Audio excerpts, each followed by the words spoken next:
Today's Wild West is in Buffalo, Wyoming at the historic Occidental Hotel, where Butch Cassidy, Calamity Jane, and Buffalo Bill spent the night. We'll take the tour coming up on today's Wild West. Calamity Jane, Buffalo Bill, Butch Cassidy, and the Sundance Kid. They're among the legends of the Old West who spent the night at the historic Occidental Hotel in Buffalo, Wyoming. And you can too. When you step in the Occidental, you're stepping back in time. We've kept the authenticity of the Occidental. From its vintage tin ceilings to the original wood floors and complete period furnishings, the hotel is real deal Old West. Yeah, it's cool. It's like being back in old Buffalo. You're staying in a living museum. This is a living museum. The Occidental began in 1879 as a collection of tents along Clear Creek, catered to miners coming out of the nearby Bighorn Mountains looking for a hot meal and a place to stay. Well, it's one of the last frontier hotels in the United States. You know, they're getting few and far between. Soon replaced by a permanent log hotel, the Occidental also housed a bank, a stagecoach stop, a restaurant, and a saloon, and became the center of frontier Buffalo. We had court here when there wasn't a courthouse when it was being built. I mean, the posse to hunt down Nate Champion's killer was formed here in the saloon. Hired gun Tom Horn once checked in during those early years, as did future President Teddy Roosevelt. Well, Butch Cassidy and Sundance Kid both stayed here. Butch Cassidy signed the ledger in 1896, and it's very interesting because he did sign the ledger Butch Cassidy. He didn't sign it Leroy Parker or any other kind of alias. He literally signed it Butch Cassidy. With talk of the railroad coming to town, new owner Oscar Quick replaced the wooden hotel with a new brick structure. The reason we have the buildings today, the brick, the wood trim, the tin ceilings, are actually because of him, who purchased it in 1896. But the railroad chose to build their depot in nearby Sheridan. Legend says the despondent and financially struggling Quick, also mourning the death of his young daughter, lost the hotel in a poker game to ranchers John Smith and his son Al.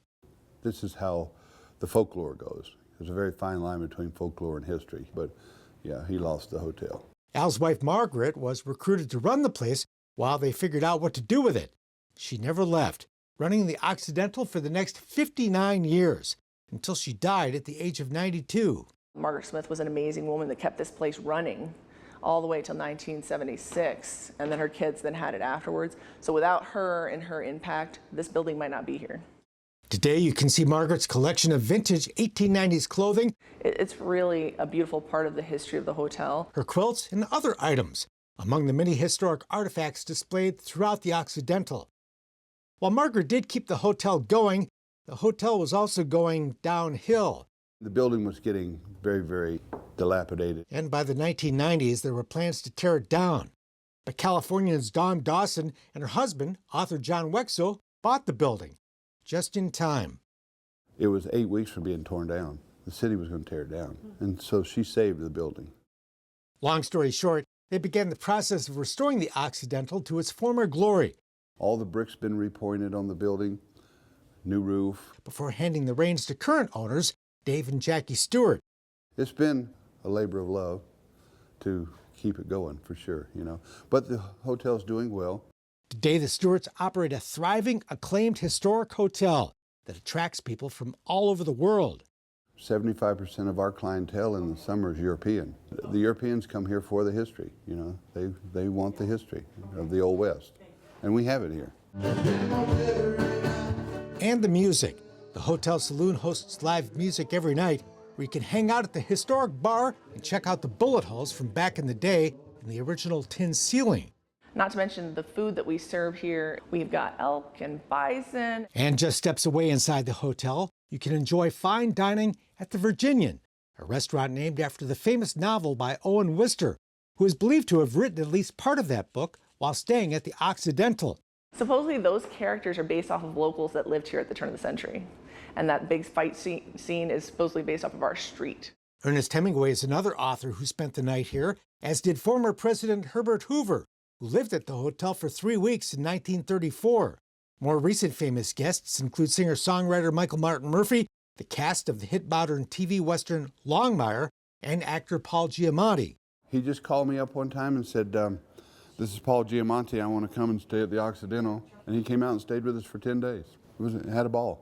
He wanted to stay in almost every room. All of the rooms, in fact the entire hotel, is decorated and furnished like a period-correct Old West time capsule, but with all the amenities you'd expect in a modern hotel. Plus, something you might not expect. We have been voted the most haunted hotel in Wyoming. We've got a little girl ghost named Emily, kind of runs around upstairs in the 1904 structure. Guests have left a collection of dolls in a coffee room for Emily. Part of the reason that we chose this, we are like fascinated by the paranormal stuff, so we'd heard that this hotel might have some haunted rooms or haunted levels upstairs. So that was the first draw, but then we just kind of stayed for... Because it was just beautiful and fun. Mackenzie and Matt Whitaker never did see Emily, or any other ghost for that matter, but they did have a good time, extending their planned one-night stay to 3. No, I mean, we just kind of felt right at home as soon as we stepped foot in here, so I think that was... Not just the hotel, the whole town. Everything's great. Yeah. And if you like Western history, you're in the right neighborhood. And even if you wanted to dress that and participate in our history and be an active character in your own right, you can do that. We have people that do it all the time. The site of the Fetterman Massacre, the Wagon Box Fight, and Fort Phil Kearny are just a short drive from the hotel. The Little Bighorn Battlefield, where Custer made his last stand, is just 90 minutes north. The Occidental was founded just 4 years after that most famous fight of the Indian Wars. I think it's cool to think about what this place, back in the day, what it looked like, and kind of picture that when we're here, so. Would you recommend? Oh, absolutely. Definitely. The staff is amazing. Everyone's been super friendly. The saloon's a lot of fun. We played pool. Yep. The Busy Bee next door, great food. So we've just had a really good time. Not many people get to step into a historic building of this age with this kind of culture and history, because a lot of these things have been lost. Listed on the National Register of Historic Places, the Occidental Hotel, where Butch and Sundance, Calamity Jane, and Buffalo Bill spent the night. And you can too.